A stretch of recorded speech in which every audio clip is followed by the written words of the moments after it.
मैं तुम्हें गांव का नया जमींदार घोषित करता हूँ। राजा रतन सिंह ने सूरज सिंह और जमींदार को बंदी बनवाया और राजगुरु तथा सैनिकों के साथ अपने महल की ओर चला गया। जानते हो ये काला बकरा कौन है? मुझे क्या पता, कौन है? ये मेरा बड़ा भाई राजा रतन सिंह है, इस राज्य का असली उत्तराधिकारी। ये सुनकर जग्गू, जमींदार और उसकी पुत्री सभी चौंक गए। 20 वर्ष पहले की बात है, जब मेरे पिता ने शासन की बागडोर मेरे बड़े भाई रतन सिंह को सौंप दी। ये बात मुझे सबसे बुरी लगी, क्योंकि इस राज्य का योग्य उत्तराधिकारी मैं था। लेकिन रतन सिंह को केवल इस वजह से शासन सौंपा गया क्योंकि वो उम्र में हमसे बड़ा था। मैं उसका सीधे तौर पर मुकाबला तो नहीं कर सकता था, इसलिए मैंने कई विद्याओं का सहारा लेना शुरू किया। और एक दिन मैं अपने बड़े भाई रतन सिंह को इसी जंगल में ले आया। राजा सूरज सिंह अपने बड़े भाई रतन सिंह के साथ जंगल में खड़ा था। ओहो छोटे, आखिर मुझे समझ में नहीं आ रहा कि तुम मुझे यहाँ जंगल दिखाने के लिए क्यों लेकर आए हो। क्या बात है? तभी राजा सूरज सिंह मंत्र पढ़ने लगा और अपने बड़े भाई रतन सिंह के ऊपर फूंक मार दी। अगले ही पल राजा रतन सिंह रंग बिरंगी किरणों से एक बकरे में परिवर्तित हो गया। अरे मूर्ख, तुझे कुछ दिखाने के लिए नहीं लाया था, तुझे बकरा बनाने के लिए लाया था। अब हम इस राज्य के असली राजा बनेंगे और तू यहाँ जंगलों में भटकते भटकते किसी का निवाला बन जाएगा। इतना कहकर राजा सूरज सिंह ने एक मंत्र पढ़ा और बकरा बना राजा रतन सिंह घायल होकर नीचे गिर गया। राजा सूरज सिंह महल आ गया। आज से हम इस राज्य के राजा हैं। ये सुनकर राजगुरु चौंक गए। ये क्या बकवास कर रहे हो तुम सूरज सिंह? तुम अपने बड़े भाई के साथ जंगल गए थे, जाकर तुमने अपने बड़े भाई के साथ क्या किया?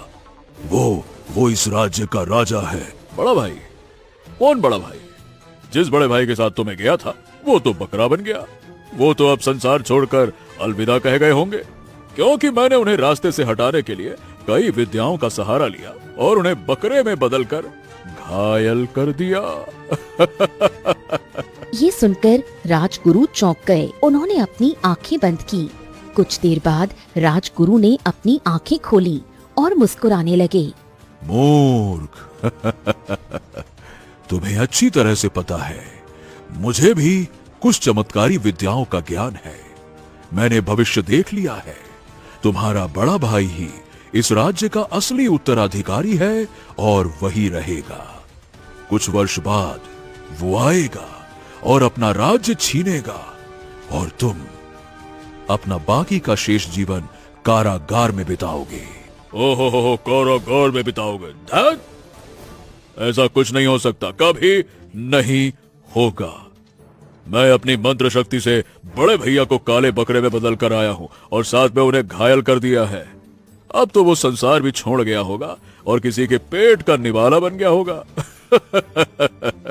मैं भविष्य देख चुका हूं और भविष्य को कोई नहीं बदल सकता है। अरे भविष्य वक्ता, रुक जाओ। राजगुरु को अभी के अभी बंदी बना लो। सैनिकों, ले जाओ इन्हें। और हाँ, याद रखना राजगुरु, अब तुम्हारी आंखों के सामने ही बड़े भैया को खत्म करूंगा और तुम्हारी भविष्यवाणी को गलत कर दूंगा। सैनिकों ने तुरंत राजगुरु को बंदी बना दिया। राजा सूरज सिंह दोबारा जंगल गया, लेकिन उन्हें वो बकरा नहीं मिला। उस दिन के बाद राजा सूरज सिंह दिन रात उस काले बकरे की खोज में लग गया, लेकिन उसे वो कहीं नहीं मिला। ये सब सुनकर वहाँ मौजूद सभी लोग चौंक गए। तब से इस बकरे को मैं तलाश रहा था। जब व्यापारी ये काला बकरा लेकर आया तो मैं तो इसे देखते ही पहचान गया और मुझे लगा कि आहा, मेरी तलाश खत्म हो गई। अब मैं इस बकरे को राजगुरु के सामने समाप्त कर दूंगा और उनकी भविष्यवाणी को गलत साबित कर दूंगा। परंतु ये अचानक से पत्थर का बन गया। अब मुझे सीधी सीधी तरह बता दे जग्गू, इसका क्या रहस्य है, अन्यथा तुम भी बेमौत मारे जाओगे। तभी रंग बिरंगी किरणों के साथ वही वृद्ध विधवा स्त्री वहाँ प्रकट हो गई।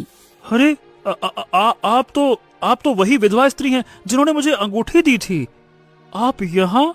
हाँ, और ये अंगूठी मैंने तुम्हें इसलिए दी थी क्योंकि मुझे पता था कि तुम्हारे पास जो काला बकरा है वो दरअसल राजा रतन सिंह है, और बहुत जल्द नियति उन्हें एक बार फिर उनके छोटे भाई से मिलाना चाहती थी। इस अंगूठी के चमत्कार से वो पत्थर के बन गए और राजा सूरज सिंह उसे चाहकर भी खत्म नहीं कर पाया। तू कौन है? विधवा स्त्री अचानक रंग बिरंगी किरणों से एक सुंदर स्त्री में परिवर्तित हो गई। मैं इस जंगल की रक्षक हूँ। बरसों पहले जब तुमने अपने भाई को काली विद्या के जरिए बकरे में परिवर्तित कर दिया था, मैं सब कुछ देख रही थी। मैंने भविष्य देख लिया था। भविष्य में एक चरवाहे के हाथों ही तेरे भाई की मुक्ति लिखी थी और तेरा अंत भी लिखा था। तभी रंग बिरंगी किरणों से वो काला बकरा राजा रतन सिंह में परिवर्तित हो गया। सैनिक अपने पुराने राजा को देखकर भावुक हो गए। देखते क्या हो, राजा सूरज सिंह को बंदी बना लो।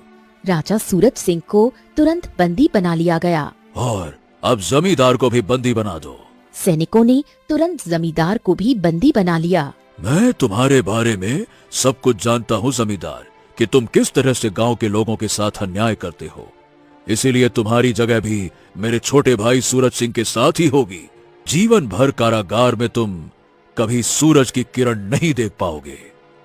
ले जाओ इन्हें। इतना कहकर राजा रतन सिंह जग्गू के पास आकर बोला, और जग्गू मेरे मालिक मैं तुम्हें गांव का नया जमींदार घोषित करता हूँ। राजा रतन सिंह ने सूरज सिंह और जमींदार को बंदी बनवाया और राजगुरु तथा सैनिकों के साथ अपने महल की ओर चला गया। Subscribe to channel.